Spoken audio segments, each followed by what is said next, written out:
Hey guys, VicHD here with another indie review. Today we are looking at the game Realm of Ink, developed by Leap Studio and published by For Divinity. Let's look at the game's description. Step into the shifting, treacherous realms as Red, the swordsman bound by her destiny. Wield the power of the fox whilst confronting monstrous enemies and brutal bosses. Death is not the end, it's just a chance to redefine your destiny through cycles of death and rebirth.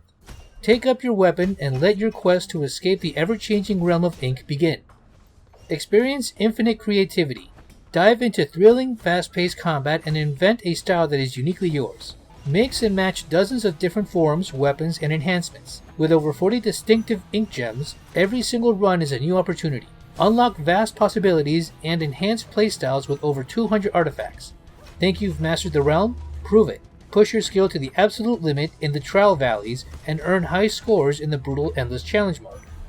Your ink pet fights by your side as well. Meet Momo, your fiercely loyal companion. Adorable yet deadly, this mysterious ink pet fights tooth and claw alongside you every step of the way. But the real magic happens when you combine ink gems. Witness instant explosive transformations. Experience the unique changes with over 15 unique striking forms, each one granting access to unique movesets.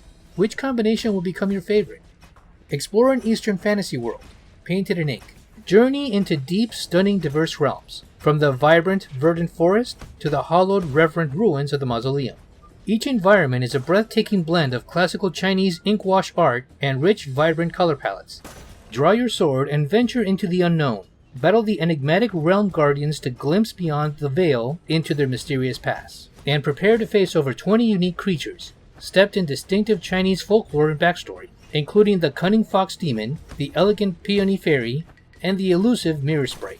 The game is available on multiple platforms: PS5, Xbox Series X and S, Steam, and Nintendo Switch, which is the version I'm testing out right now.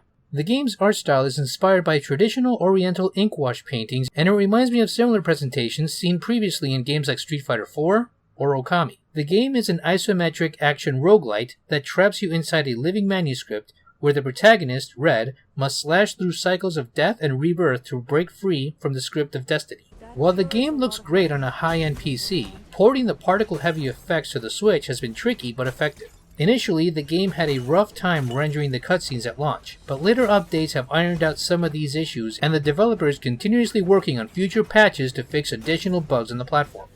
If you've played modern isometric hack-and-slash roguelites, like Hades, the gameplay will feel very familiar. Go in a room, clear waves of aggressive enemies, choose your reward, go to the next room, and repeat until you hit a boss. The difference with Realm of Ink is that it has its own mechanical identity on how it handles build customization. In the game, ink gems are equipped into active slots with the purpose of altering core attacks, infusing your character's strikes with other elements such as poison, fire, earth, frost, electricity, among others. These gems control the evolution of your ink pet companion Momo. Momo physically transforms depending on the elemental combinations of the gems in your user interface. When it does, it gains different abilities and combat behaviors to support you in battle. Combined with many unlockable weapon options from swift twin blades to heavy sweeping strikes, the build and execution of each weapon is deep and consistently encourages experimentation.